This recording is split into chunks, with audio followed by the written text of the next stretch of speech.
చింకీ యొక్క ఐడియా.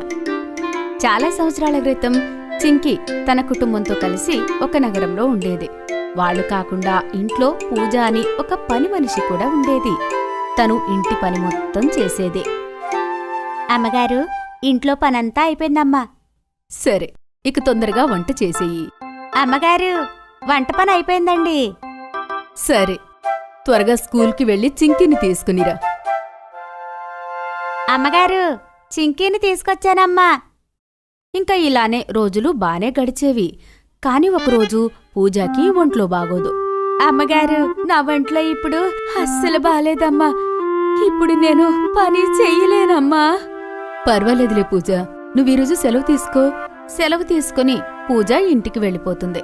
ఆ రోజు ఇంట్లో పని మొత్తం అమ్మే చేయవలసొచ్చింది. తర్వాత రోజు ఉదయాన్నే అమ్మ పూజ కోసం చూస్తుంది. కాని పూజ మాత్రం రాదు. ఈ రోజు కూడా పూజ రాలేదు. ఇప్పుడింట్లో పని మొత్తం నేనే చెయ్యాలి. రెండో రోజు అమ్మ పూజ కోసం ఎదురు చూస్తుంది. భగవంతుడా, ఈరోజు పూజ వస్తే బావుండు, లేకపోతే ఈరోజు కూడా ఇంట్లో పని మొత్తం నేనే చెయ్యాలి. అప్పుడే జ్యోతి అనే పేరు గల ఇంకొక పని మనిషి వచ్చింది. నువ్వెవరు? అయినా మా ఇంటికెందుకొచ్చావు? నా పేరు జ్యోతి. మా అక్కయ్యకి ఆరోగ్యం అస్సలు బాలేదు. అందుకే అక్క ఆరోగ్యం బాగయ్యే వరకు నన్నిక్కడ పని చేయమని పంపిందమ్మా. అవునా? భగవంతుడా, నువ్వున్నావు. సరే పదంటే చాలా పని ఉంది. నేను ఎదురు చూస్తున్నా మీకోసం. జ్యోతి పని మొదలుపెట్టింది. పూజలాగానే జ్యోతి కూడా చాలా బాగా పనిచేస్తుంది. వంట ఎలా చేసిందంటే ఆ గుమగుమల వాసన ఇల్లంతా వ్యాపించేసింది. జ్యోతి అక్క, నువ్వు రోజు ఇలాగే కొత్త కొత్త వంటలు తయారు చెయ్యి. అలాగే చింకీ. ఇంకా అప్పుడు జ్యోతి చింకీ కోసం కొత్త కొత్త వంటకాలన్నీ చేసేది. ఒకరోజు చింకీ తన రూంలో కూర్చొని హోంవర్క్ చేసుకుంటూ ఉంటుంది. అప్పుడే తన ముందు ఎలుక పరిగెడుతూ ఉంటుంది. అమ్మా, నా రూమ్ లో ఎలుక ఉంది. ఏంటి? ఎలుకెక్కడుంది? అది బయటికెళ్ళింది. ఎట్టెళ్ళింది? అది అట్టెళ్ళింది. అమ్మ ఇంకా చింకీ ఎలుక వెనుక పరిగెడతారు. కాని వాళ్లకన్నా ముందే ఎలుక పారిపోతుంది. అమ్మా, జెర్రీ పారిపోయింది. జెర్రీ ఎవరు? అదే ఎలుక. టీవీలో టామ్ అండ్ జెర్రీ వస్తుంది కదా, అందులో ఎలుక పేరు జెర్రీ. సరే, కానీ జెర్రీనిప్పుడెక్కడ తేగలం? తరువాత ఎలుకని పట్టుకోవడానికి అమ్మ ఇంకా చింకీ చాలా ప్రయత్నాలు చేస్తూ ఉంటారు. ఇందులో జెర్రీ తప్పకుండా ఇరుక్కుంటుంది. ఇందులో జెర్రీ తప్పకుండా ఇరుక్కుంటుంది. తిని జెర్రీ ఖచ్చితంగా చనిపోతుంది. ఇంకా మనం దాన్ని పట్టుకోవచ్చు. ఈ వాసన చూసి జెర్రీ కళ్ళు తిరిగి పడిపోతుంది. ఈసారి అమ్మ ఎలుకని పట్టుకోవడానికి పిల్లిని తీసుకుని వస్తుంది. పిల్లి పనే జెర్రీని పట్టుకోవటం. ఇంకా జెర్రీ తప్పించుకోలేదు కదమ్మా.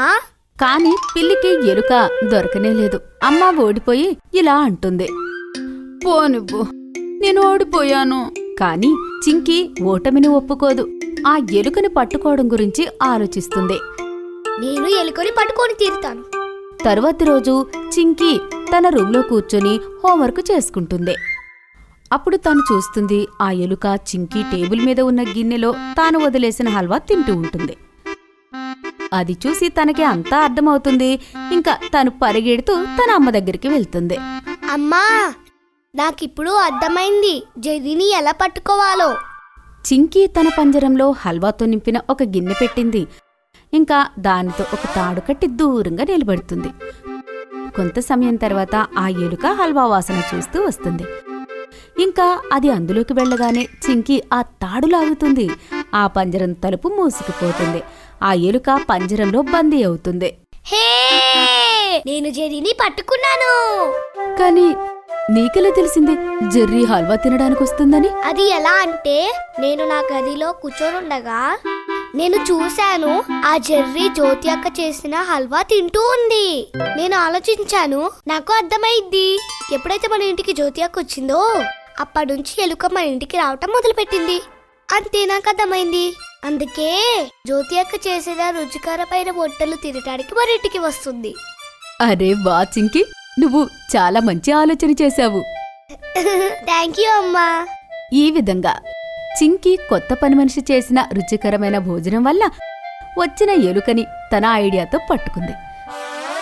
కాబట్టి పిల్లలు, ఈ కథ వల్ల మనకు తెలిసిన నీతి ఏంటి అంటే ప్రతి సమస్యకి ఏదో ఒక పరిష్కారం ఉంటుంది.